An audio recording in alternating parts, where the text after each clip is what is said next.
تو ایک مرتبہ جناب سرور کائنات نے کہا میں دعا مانگتا ہوں تو میرے ساتھ دعا کے جملے دہرا، یا من یقبل الیسیر ویعفو عن الکثیر، اے وہ خدا جو چھوٹے چھوٹے اعمال قبول کر لیتا اور بڑے بڑے گناہ معاف کر دیتا، اغفر لی الذنب العظیم، میرے بڑے گناہوں کو معاف کر دے۔ تو پیغمبر صلی اللہ علیہ وسلم نے کہا بیٹا یہ دعا دہراؤ میرے ساتھ۔ اس نوجوان نے، عرب تھا، اس نے فوراً جملے دہرائے۔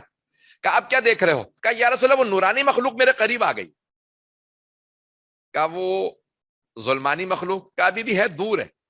کہا دوبارہ دہراؤ وہی دعا۔ آپ نے اس کو دوبارہ دہرایا، یا من یقبل الیسیر، اے وہ خدا جو چھوٹے چھوٹے اعمال قبول کر لیتا ہے، ویعفو عن الکثیر، بڑے بڑے گناہوں کو معاف کر دیتا ہے۔ جیسے اس نے دعا دہرایا، کہا یا رسول اللہ وہ ظلمانی مخلوق چلے گئی، وہ تاریکی، وہ اندھیرا، وہ جو سیاہ مخلوق تھی وہ چلے گئی، اب صرف نورانی مخلوق ہے۔ پیغمبر صلی اللہ علیہ وسلم نے کہا اب تمہاری آخرت کی منزل آسان ہو گئی۔ عزیزان گرامی، جو بات پیش کرنا چاہ رہا ہوں کہ اگر سرور کائنات اللہ کے بعد جو سب سے افضل ہیں وہ بھی موجود ہوں تو ماں باپ کا حق، تب بھی ماں باپ کا حق ہمارے گردنوں سے معاف نہیں ہوتا۔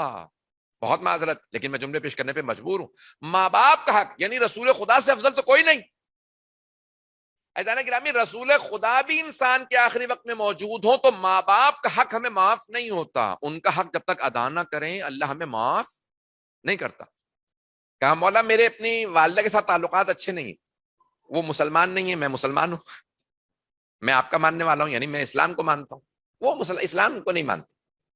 اب جب میں مسلمان ہو گیا ہوں، میں آپ کا ماننے والا ہوں، تو کیا میں والدہ کو چھوڑ سکتا ہوں، ان کے حق ادا کرنا بند کر دوں؟ مولا نے کہا نہیں۔ کہا نہیں لیکن وہ مسلمان نہیں، وہ آپ کو نہیں مانتی۔ مولا نے کہا وہ نہیں مانتی تو مانتا ہے؟ پتہ نہیں لوگ ہیں یا نہیں، وہ نہیں مانتی تو مانتا ہے؟ کہا ہاں میں تو مانتا ہوں۔ مولا نے کہا اگر تو ہمیں مانتا ہے تو پھر ہم کہہ رہے ہیں ماں کے ساتھ اچھی طرح سے پیش آ۔ اب جانتے ہیں اس نے کیا کہا؟ اس نے کہا دل تو نہیں مانتا جب ماں مانتی بھی نہیں ہے آپ کو اور میرے ساتھ سلوک بھی اچھا نہیں ہے، لیکن کیونکہ آپ کو مانتا ہوں تو آپ کے حکم کی وجہ سے ماں کی خدمت کروں گا۔ گھر آیا، اب کیا آنکھیں نہیں ملا رہا، کیوں؟ گستاخ تھا کہ میں پھر ماں سے لڑوں گا، پھر اونچی آواز سے بات کروں گا۔ آنکھیں نہیں ملا رہا، سر جھکا کے اماں یہ آپ کے لیے کھانا لگا دوں، اماں کچھ لا دوں۔ یہ ماں نے نوٹس لیا کہ بھئی یہ بدل گیا۔ 2-3 دن گزرے، اس نے کہا بیٹا تیرا مزاج کچھ بدلا بدلا سا ہے۔ کہا یہ میرا مزاج نہیں ہے، یہ جو میرے امام ہے نا انہوں نے مجھے حکم دیا۔ پتہ نہیں لوگ ہیں یا نہیں۔ کہا کون تیرے امام ہے، کیسا تیرا امام ہے؟ کہا میرے امام کا نام ہے جعفر الصادق۔ کہا اپنے امام سے ذرا ایک مرتبہ مجھے بھی ملا دے۔ ایک مرتبہ وہ ماں کو لے کے آیا، کہا یہ میرے امام ہے۔ کہا یہ میں آپ سے ملنا چاہتی تھی کہ میرا بیٹا آپ کی وجہ سے بدل گیا۔ تو ایک مرتبہ امام نے فرمایا، کہا ہمارے نبی فرما گئے، قرآن نے فرمایا، ہمارے نبی نے حکم دیا ہے، ماں باپ کی خدمت واجب ہے، ان کی اطاعت واجب ہے۔ کہا وہ دین جو گستاخ بیٹوں کو ماں کا فرما بردار بنا دے، میں بھی اس دین پہ آنا چاہتی ہوں۔ کون کہتا ہے اسلام تلوار سے پھیلا ہے؟ اسلام محمد و آل محمد کے اخلاق سے پھیلا۔ گرامی یہ کردار ہے جو اسلام مسلمان بناتا ہے، کردار۔ گرامی بڑے ادب و احترام کے ساتھ پیش کر رہا ہوں، ماں باپ انسان کا پہلا جو سب سے پہلا زینہ ہے نا اخلاق اور دین سیکھنے کا، وہ ماں باپ۔ جیسا ماں باپ کا کردار ہوگا بچوں میں منتقل ہوتا ہے۔ ہمارا عقیدہ یہ ہے کہ ہر بچہ دین پہ پیدا ہوتا ہے، فطرت اللہ التی فطر الناس علیہا لا تبدیل لخلق اللہ، ہر بچہ فطرت اسلام پہ پیدا ہوتا ہے، یعنی ہر بچہ سچا پیدا ہوتا ہے، نہیں ہے لوگ، ہر بچہ امین پیدا ہوتا ہے۔ یہ والدین ہیں جو اسے جھوٹ سکھاتے ہیں، خیانت سکھاتے ہیں۔ کوئی داد نہیں دے گا مجھے پتا ہے۔ عزیزان گرامی جب آپ پہلی مرتبہ بچے سے کہتے ہیں نا جھوٹ بولنا سکھاتے ہیں، کہتے ہیں جاؤ جا کے بتا دو میں گھر پہ نہیں ہوں، تو بچہ جا کے کہتا ہے میرے ابو کہہ رہے ہیں وہ گھر پہ نہیں ہے، کیونکہ اسے جھوٹ بولنا آتا نہیں، ابھی آپ سکھا رہے ہیں۔ بات پہنچ رہی ہے میری؟ عزیزان گرامی اسی لیے انسان بچہ فطرتاً پاک ہے، بچہ فطرتاً سچا ہے، بچہ فطرتاً امین ہے، بچہ فطرتاً عادل ہے۔ آپ ظالم بنائیں گے، آپ جھوٹا بنائیں گے، نہ بنائیے، بچہ پاک ہے۔ عزیزان گرامی بچوں کو پوچھنے دیجئے، اسی سے سیکھتے ہیں، ان کے اندر ایک تجسس پایا جاتا ہے۔ ماں باپ پہلا زینہ، تو والدین اپنا حق ادا کریں۔ اگر آج آپ یہاں مسجد میں آئے ہیں تو کسی ماں نے انگلی پکڑ کے چلنا سکھایا تھا نا, کوئی باپ انگلی پکڑ کے پہلی مرتبہ لے کے آیا تھا نا, وہ والدین جو پہلی مرتبہ ایک ماں آغوش میں لے کے آئی, بلکہ جب آپ شکم مادر میں تھے وہ سن رہی تھی اذان ہو رہی ہے. عزیزان گرامی, یہ جو آنکھوں سے قرآن دیکھ رہی تھی وہ آپ کی والدہ, اس کا اثر آج تک آپ کی روح میں باقی ہے. وہ جو حبیب خدا سے محبت کا اظہار کر رہی تھی. عزیزان گرامی, یہ چھوٹی چھوٹی چیزیں ہیں, یہ آج سائنس نے ثابت کیا ہے. والدین جیسا سوچتے ہیں, ماں جب حاملہ ہونا وہ ایک مسلسل کچھ بھی سنتی رہے, خدا نہ کرے گانا سنتی رہے, ترانہ سنتی رہے, قرآن سنتی رہے, جو سنتی رہے گی جب بچہ پیدا ہو جائے نا تو لوری کے طور پہ وہی کیسٹ لگا دے جو خود سنتی تھی, بچہ فوراً سو جائے گا, کیونکہ اس کو ماں کے کانوں کے ذریعے وہی بات سننے کی عادت ہو چکی ہے.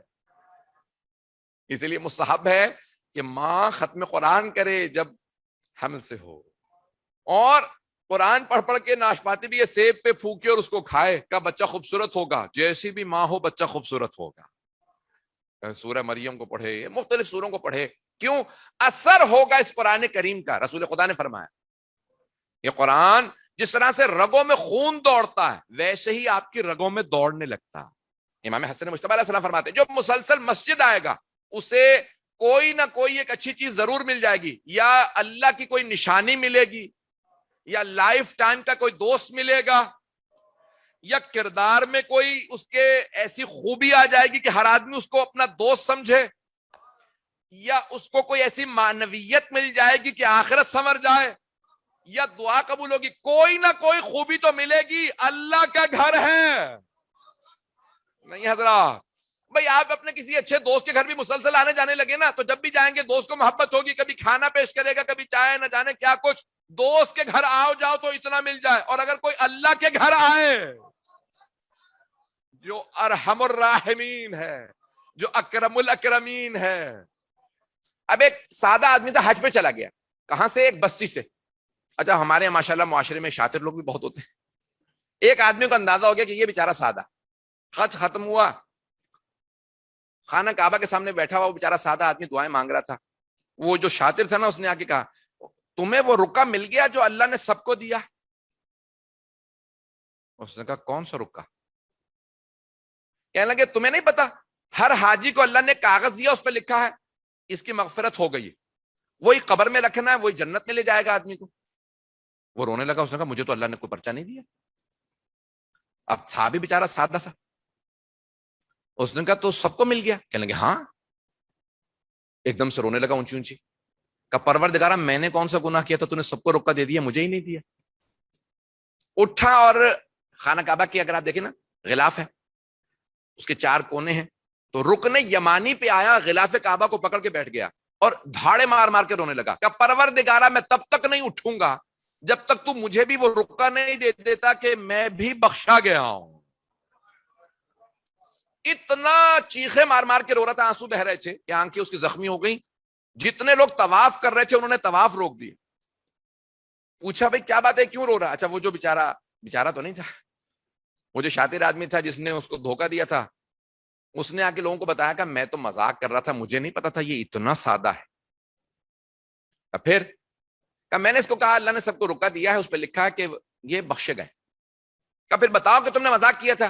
کہ او بھائی کوئی کاغذ نہیں ملا, کسی کو کوئی رکا نہیں ملا, میں مذاق کر رہا تھا. کہ نہیں تم سب کو مل گیا, تم چاہتے ہو مجھے نہ ملے. جب تک میں حاصل نہیں کر لوں گا تب تک روتا رہوں گا. پروردگارا مجھے بھی رکا دے دے جو تو نے سب کو دیا. لوگ سب پریشان کہ بھئی کوئی رکا ہے ہی نہیں, ملے گا خاک, یہ تو رو رو کے مر جائے گا, یہ 2-3 گھنٹے ہو گئے اسے روتے ہوئے. اب سارے دیکھ رہے ہیں کہ کیا ہوگا, یہ کب مرے گا, کیا ہوگا. آنکھیں اس کی زخمی ہو گئیں, رو رہا پروردگارا مجھے بھی عطا کر دے وہ رکا. سب نے دیکھا آسمان سے کاغذ اڑتا ہوا آ رہا. اچانک اس کے دامن میں آ کے وہ کاغذ گرا. جب اس نے اٹھا کے دیکھا تو اس پہ لکھا تھا وَهُوَ مَغْفُورٌ عِندَ اللَّهِ, اللہ نے اس کی مغفرت کر دی ہے. اس آدمی نے کہا جھلا یہ نہیں, جھلے تو ہم ہیں. اس نے دنیا میں اللہ سے ضمانت لے لی ہے کہ یہ بخشا گیا. عزیزان گرامی بعض اوقات انسان بہت تیز بنتا ہے, میں بہت تیز نہیں, یہ سادگی انسان کو بخشواتی ہے, تیزی تراری نہیں بخشواتی. حاتم الطائی کا نام سن رکھا سب حضرات؟ عرب کا ایک بادشاہ گزرا حاتم الطائی. عربوں میں حتیٰ اردو میں فارسی میں جب مثال دینی ہوتی ہے نا سخی کی, کہتے ہیں یہ حاتم الطائی ہے. جب حاتم الطائی مر گیا نا تو اس کی ماں بھی زندہ تھی.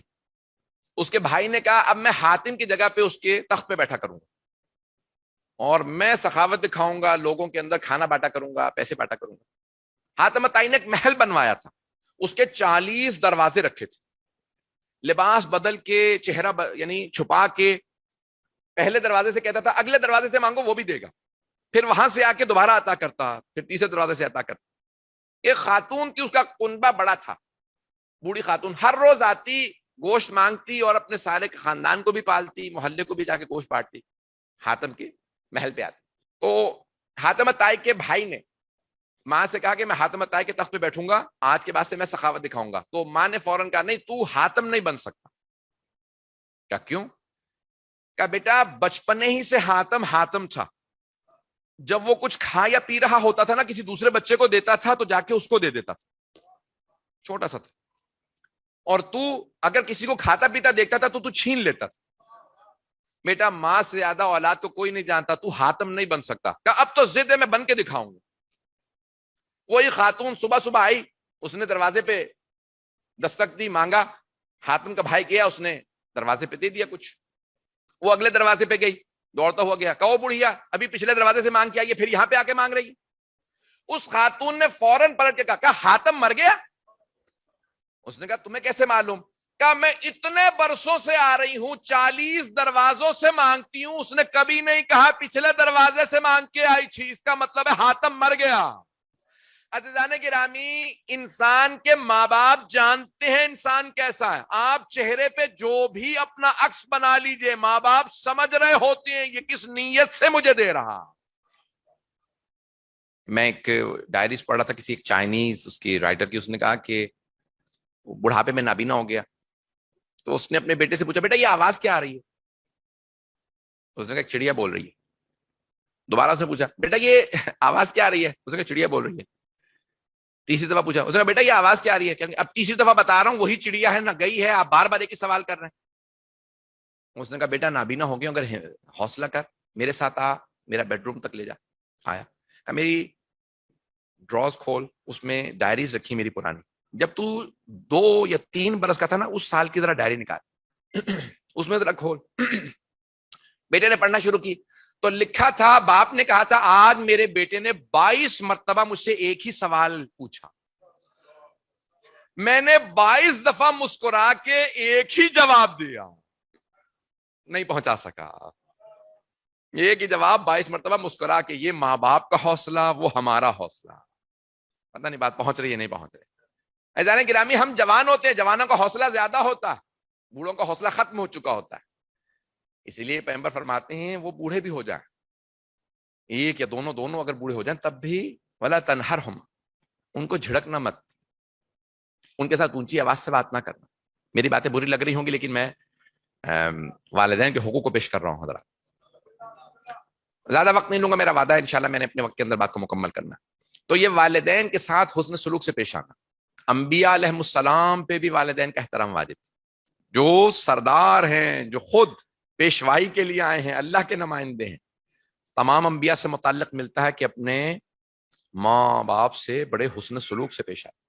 ابواہ کے مقام پہ جہاں پہ امام موسیٰ کاظم علیہ السلام کی ولادت ہوئی, پہنچے تو ایک صحابی نے کہا یا رسول اللہ آپ تو نبی ہیں, آپ کو صبر کرنا چاہیے, آپ بےتابی کر رہے ہیں. قبر پہ اپنے آپ کو گرا دیا اپنے ماں. کہا تمہیں خیال نہیں یہ وہ ہستی ہے جس کو اللہ نے چنا میری ماں بننے کے لیے.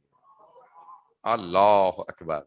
ایک روایت میں ہے, یہ خود حدیث تاریخ ہے, کہ جب حضرت علی علیہ السلام کی والدہ کا انتقال ہوا, حضرت فاطمہ بنت اسد, تو آپ روتے ہوئے آئے رسول خدا کو خبر دینے. رسول خدا نے سوال کیا یا علی اتنا غمگین آپ کو کبھی نہیں دیکھا, یعنی سوچیے کتنے شیر خدا غمگین ہوں گے, کہ رسول خدا فرما رہے ہیں یا علی کبھی اتنا غمگین نہیں دیکھا, کیا بات ہے؟ کہ یا رسول اللہ میری ماں کا انتقال ہو گیا. تو آپ نے فرمایا یا علی مت کہیے آپ کی ماں کا, بلکہ کہیے یا رسول اللہ آپ کی ماں کا انتقال ہو گیا. امی بعد امی, وہ میری ماں کے بعد میری ماں تھی, انہوں نے مجھے پالا. پالنے والی ماں کا اتنا احترام. اسلام نام ہے ادب و آداب کا, اور ادب و آداب کی سب سے زیادہ جو مستحق ہیں وہ ہمارے ماں باپ. غصہ آتا ہے لیکن غصے میں انسان آپے سے باہر نہ ہو, وہ اپنی حیثیت میں رہے, اپنی اوقات میں رہے, اپنے غصے پہ قابو رکھے کہ میں گستاخی نہ کروں. کس سے مخاطب؟ بھئی اسی کو اخلاق کہا جاتا ہے, اسی کو کنٹرول کہا جاتا ہے, سیلف کنٹرول, اسی کو تقوی کہا جاتا ہے. جو بھی نام